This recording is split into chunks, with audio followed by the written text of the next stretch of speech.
guys, happy Monday. Here we are with our book again. We are on Millie.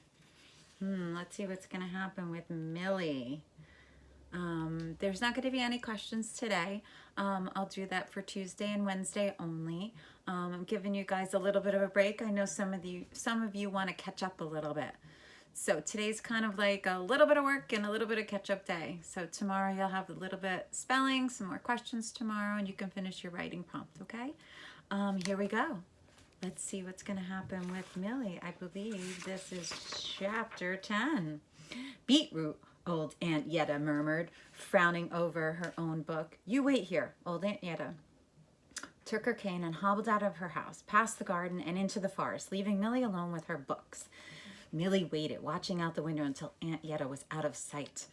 Then she climbed onto the counter and balanced on her knees, hoping to raid old Aunt Yetta's store of ingredients and find brandy and lavender oil and maybe even a snail shell. There were 3 shelves full of glass bottles and pouches of various sizes, some with dried leaves or seeds or pods or bark. Then above the books, above the bottles, on the shelf so high she hadn't been able to see it from the ground, was a row of tiny stoppered glass bottles, each one the size of her thumb, each one labeled in old Aunt Yetta's cursive. Millie plucked a bottle at random and squinted at the label. For Maximus, it said. In an instant, crouched on the countertop among the collected wisdom of generations of yore, everything came together like a clap of thunder for Millie. When Maximus left to do the mailing, he wore a hat, boots, and gloves. No fur clothes, human clothes.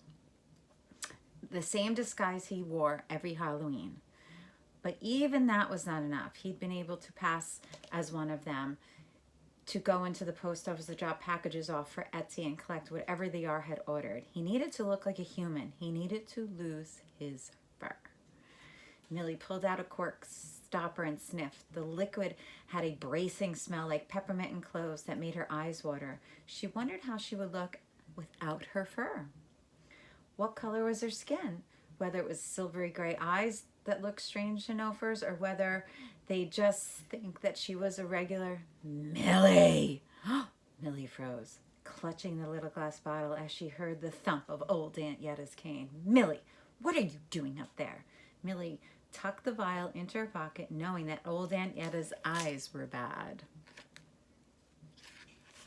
Just putting the book away, she said, and was relieved to hear that her voice sounded normal. She kept her fingers curled around the vial as old Aunt Yetta puttered around the kitchen, talking to herself, boiling up the beetroot and yarrow and cattails from the marsh into a foul-smelling potion that Millie was to swallow every night before bed.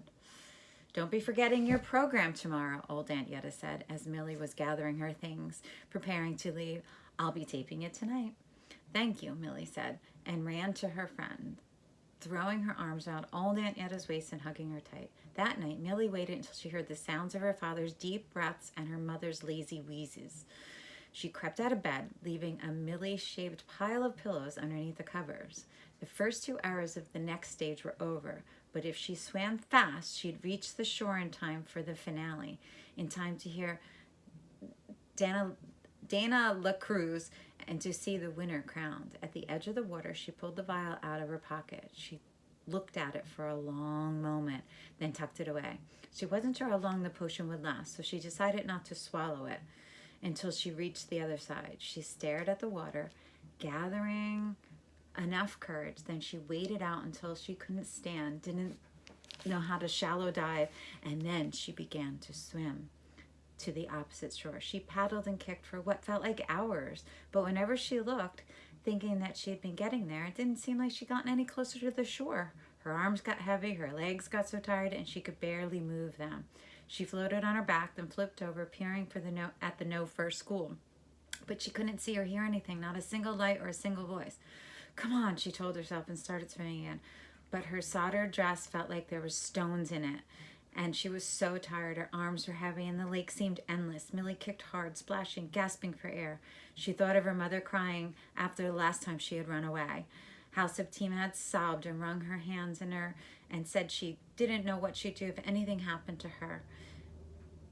Millie, her little silver, her little bit. She thought of her father, his grave face as he instructed her not to sing or skip or shout because the Nofers would hear, and how sad he'd look when he'd told her about Demetrius, the brother who had disappeared. Oh, sorry, my pages are a little stuck here. I don't want to die, Millie thought. She tried to kick harder, but she was so exhausted that her legs barely moved, and she could hardly lift her arms at all before they splashed helplessly down into the lake. Help! She squeaked, thrashing in the water. Help! Help! But she didn't know if anybody was there to hear her. She didn't know if anyone could hear her. Help! Help! And then, like an answered prayer, there were hands around her shoulders, flipping her onto her back, and a voice saying, I've got you. Millie let herself float, feeling her body being towed towards the water with strong arms, strong human arms that held her. These strong arms kicked and kicked through the water, pulling her to the shore. Wonder who saved her. You will find out tomorrow when we read this again. So I hope you guys are okay. I miss all of you. I hope you're enjoying this story and are having a good Monday. It is kind of nice out. Go outside and get some sun. I'll see you soon. Bye.